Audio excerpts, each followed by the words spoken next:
Welcome to Got Tech Digital Escape the Room Professional Development video series. This is video 3A, Hidden Message Clue. In this video, we'll go over 3 different examples of hidden message clues in which I used in the Odyssey Digital Escape the Room, as well as 2 others. We'll also go step by step through how to make a hidden message clue using Google Docs and Google Drawings. Okay, so let's take a look at a couple hidden message clues. This is the one that I used for the Odyssey. I use Google Docs, and I'll go over how I made this step by step a little bit later.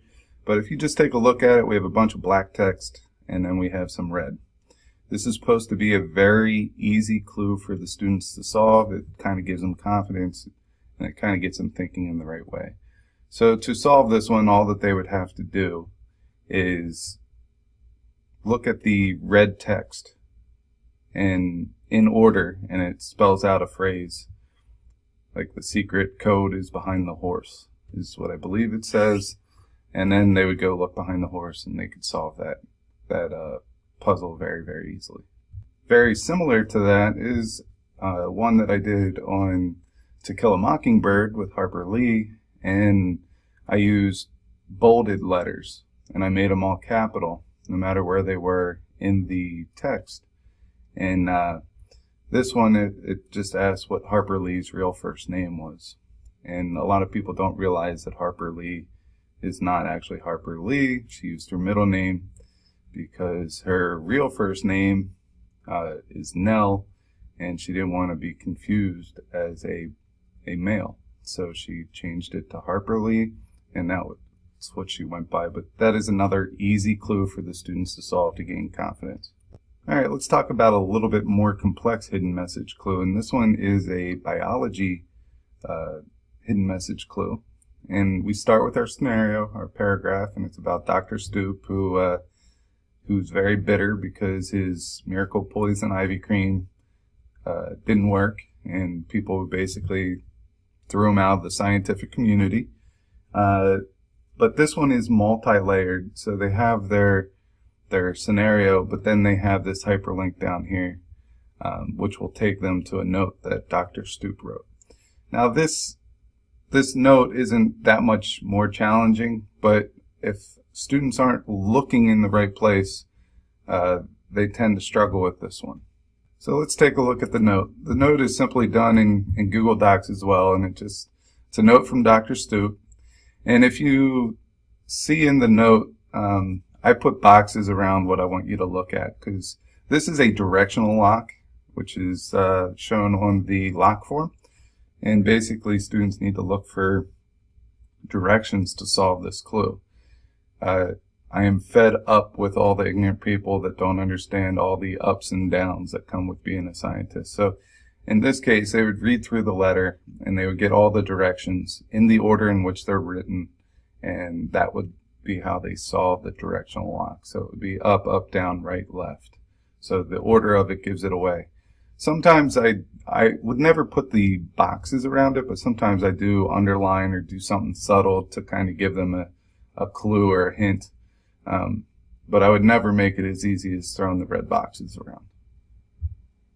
Alright, so what I want to do is I want to go out of the PowerPoint, and I want us to go to our Google Drive where we set up the whatever your titled folder is, and go ahead and click on that. So we have a whole bunch of folders here. We're going to work in Clue 1 now. So what we're going to do is we're going to click in the Clue 1 folder, and we're going to hit New, and we're going to hit Doc. Once we're in here, what I want you to do is I want you to title the Google Doc whatever it is that you want to title it, but put Clue 1 out front, and that will help with your organization. So go ahead and do that, and we'll continue when you're ready.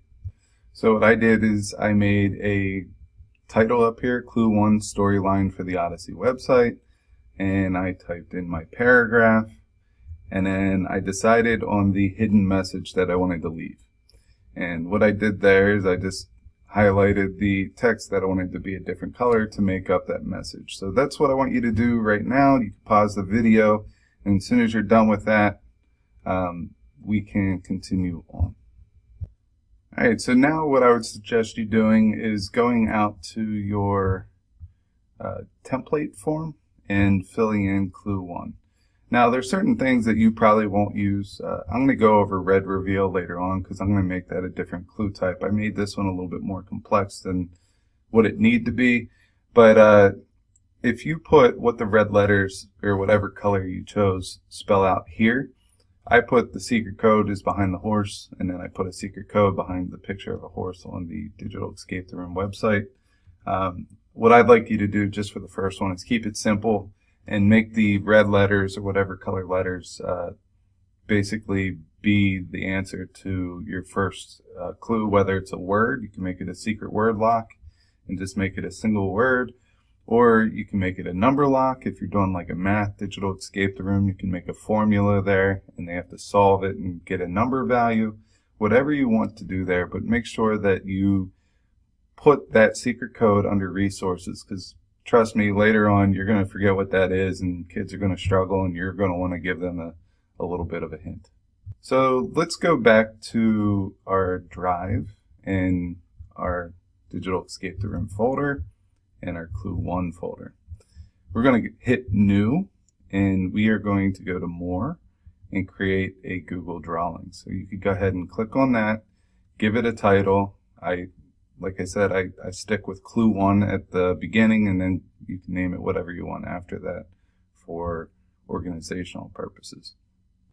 So what I did is I named this clue number 1 hidden message, and what I'm going to do is I'm going to make a text box up here. I'm going to make it pretty large text box. I'm going to go back to my storyline, and I am going to copy this whole paragraph and go back and paste it into the Google drawing. And the reason why I do that is Google Sites doesn't really give you a lot of color formatting options. So if you want to make it a little bit more spruced up, you could do that by adding a background in with your Google drawing. To give your text a background, you would simply click inside of the text box that's not on any of the words and go up to the paint bucket and choose your background. We'll go with that one. So there you go. Then you can just simply trim down your box however you want. And now we have a background. It brings out a little color. It will help you out later on when developing your site. You could change this whenever you want, so don't get too worried about the color scheme just yet, but just know that that functionality is there. Once you have this complete, you're good for now, and later on when we get into video 4, we'll show you how to take this and put it onto your Google site. This concludes our hidden message video. Like I said before, this is a great way to get your students in the right mind frame. It's a very easy clue, but it gives them a little bit of confidence, and it helps them to kind of break the ice a little bit when working with a partner, especially if it's a new partner. So this is the end of this video. Go ahead whenever you're ready and look at another clue type.